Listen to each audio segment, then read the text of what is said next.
Bonjour à toutes et à tous et bienvenue dans 3 questions sur le nouveau rendez-vous de la revue fiduciaire qui vous donne la parole. Pour ce premier épisode consacré à la loi de finances 2020, vous avez été nombreux à poser vos questions à nos rédacteurs et nous vous en remercions.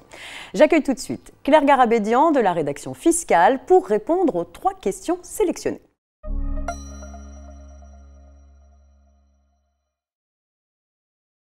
Bonjour Claire. Bonjour Marianne. Alors, la première question nous a été posée par Carole, assistante RH Paye, la voici. Elle nous dit « Le taux de prélèvement à la source d'un salarié a été mis à jour en septembre 2019 et là, il vient de rechanger en janvier. Il m'assure qu'il n'a fait aucune démarche auprès des impôts et qu'il s'agit d'une erreur. Sa question, doit-il contacter l'administration fiscale ?»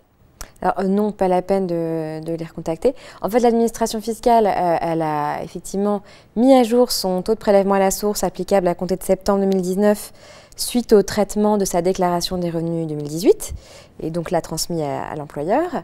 Et là, effectivement, l'administration a, dans beaucoup de cas, recalculé un taux de prélèvement à la source applicable à compter de janvier 2020, tout simplement parce que la formule de calcul du taux a changé avec la loi de finances pour 2020. En fait, dans cette loi de finances, le législateur a prévu une baisse de l'impôt sur le revenu de 2020.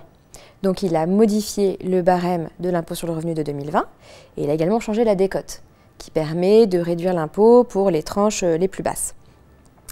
Donc, rappelons-le, le taux de prélèvement à la source, en fait, ça représente le poids moyen de l'impôt sur les revenus d'un foyer fiscal.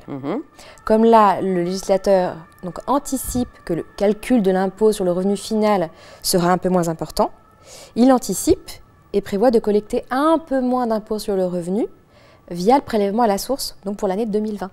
Donc c'est normal. C'est normal. Très bien. Merci pour ces précisions. J'espère que Carole est satisfaite de votre réponse. Passons à présent à la deuxième question. Elle nous vient de Gilles, expert comptable. Il nous demande quelles sont les nouveautés concernant les réductions d'impôts pour le calcul de l'impôt sur le revenu 2019, Claire. Alors, comme c'est une question très large, je ne vais pas rentrer dans le détail. Par contre, je peux citer donc les dons aux associations d'aide aux victimes de violences domestiques, 75% et pas 66%. La prorogation du CITE, fameuse réduction d'impôt pour les chaudières, voilà, un peu compliqué également qui est réformée et prorogée. Les souscriptions au capital d'entreprises foncières solidaires. Et à je peux également citer la prorogation de plusieurs régimes. Je pense aux deux Normandie anciens, au COS, au Malraux pour les anciens quartiers dégradés, qui est prorogé donc de 3 ans jusqu'en 2022. Très bien, des précisions qui, je l'espère, auront satisfait nos internautes. Troisième et dernière question de cet épisode, Claire, c'est une double question que nous pose Florence, assistante de direction. Elle souhaite savoir si pour le calcul de l'impôt sur les revenus perçus en 2019 qui vont être déclarés en 2020, la loi de finances pour 2020 a modifié la réduction dont bénéficient les contribuables domiciliés dans les DOM sur le montant de leur impôt et si les plafonds de réfaction ont été rabotés. Alors non, en fait, les plafonds ont déjà été rabotés et modifiés avec la loi de finances pour 2019, donc qui a été appliquée dès le calcul de l'impôt sur les revenus de 2018. C'est déjà passé.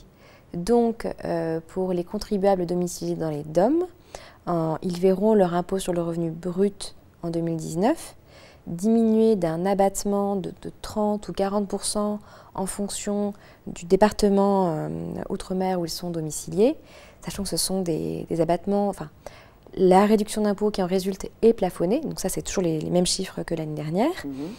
Et petite précision, cette réduction d'impôt s'applique uniquement aux revenus soumis au barème progressif de l'impôt sur le revenu.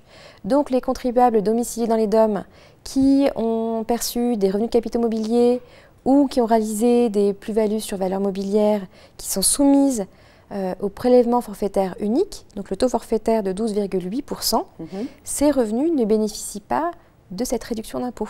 D'accord.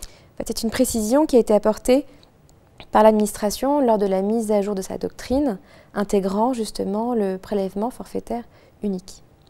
Et de manière générale, vous pouvez retrouver plus de précisions donc, sur les sujets qu'on a évoqués et sur la loi de finances pour 2020 en général dans le feuillet hebdo numéro 3822. Un grand merci Claire pour toutes vos réponses. C'est la fin de ce premier numéro de 3 questions sûres. Quant à moi, je vous donne rendez-vous dans 2 semaines pour notre prochain épisode. D'ici là, n'hésitez pas à poser vos questions sur la nouvelle thématique que vous découvrirez via le lien dans votre newsletter RF Play. À bientôt.